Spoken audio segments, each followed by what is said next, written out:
recapping last week's story about how Mollie, our beloved golden retriever, gifted us with a shift from fear comparing how life used to be before her accident to living in the present moment with love. She wasn't through bestowing her gifts. About 5 days after her fall into the creek, leaving her lame in her right rear leg, her other leg failed. She tried to appease my coaxing to hobble into the house, but stopped twice and finally collapsed, I'm sure making it worse. Kevin carried her inside, and the following morning, the vet upped her pain meds.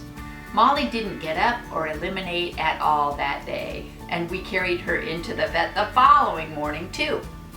The vet gave her an injection to get things moving, and it worked.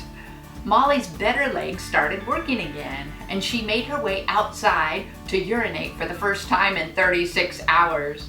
With additional pain meds, Mollie seemed to be rallying for the next week or so.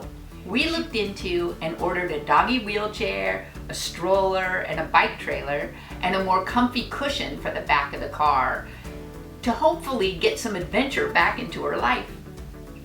One gift was to realize there were alternative means out there to help.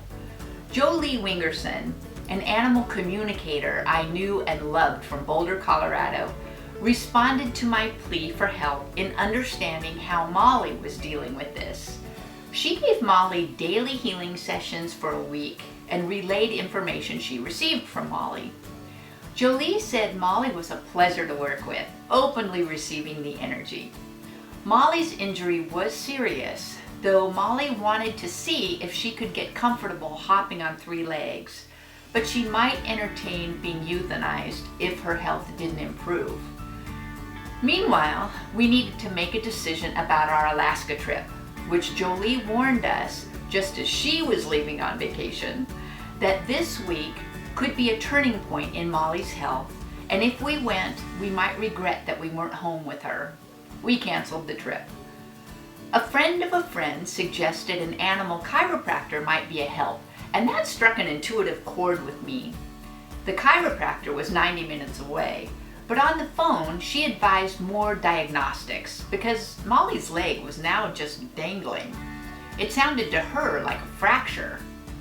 Again, that resonated with me as we had no real information as to what exactly was wrong and no plan.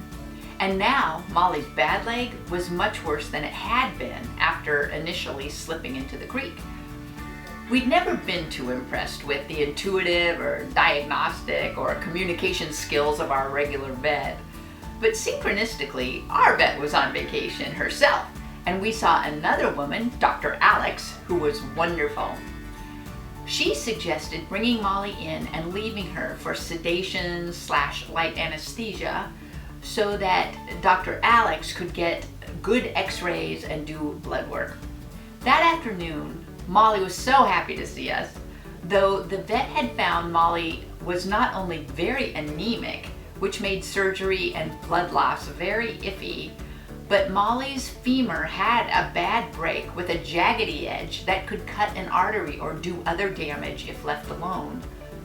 The vet could amputate the leg, or a fellow vet could put a plate and pin in her leg, but both surgeries, if Mollie came through at all, would result in very slow and painful recovery. The vet was very suspicious there was an underlying systemic issue that caused the break or allowed it to happen in the first place. Considering the condition of Mollie's hips and her age, the vet suggested euthanasia might be the kindest option. We were shocked. Mollie seemed to have such a joie de vivre, this indomitable spirit, a will to live, but her body was just giving out. And Jolie wasn't available to tune into Mollie for her thoughts on this. I thought, this is silly. I can communicate with her and her guides and my guides. I got calm and quiet for a minute, and I got very strongly from Mollie that euthanasia was okay, but only if Kevin and I would stay with her until she crossed. This is the 3rd time I'm recording this, and I'm not bawling finally. I knew I couldn't do this without crying. Thank heavens for editing software. After giving us 10 years of laughs, love, anxiety when she bolted out the door every chance she got, adoration, and constant companionship, her gifts intensified those last 2 weeks.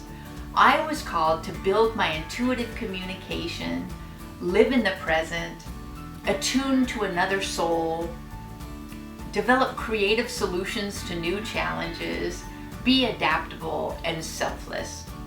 You'll be pleased to know her happy spirit came through loud and clear a few days later.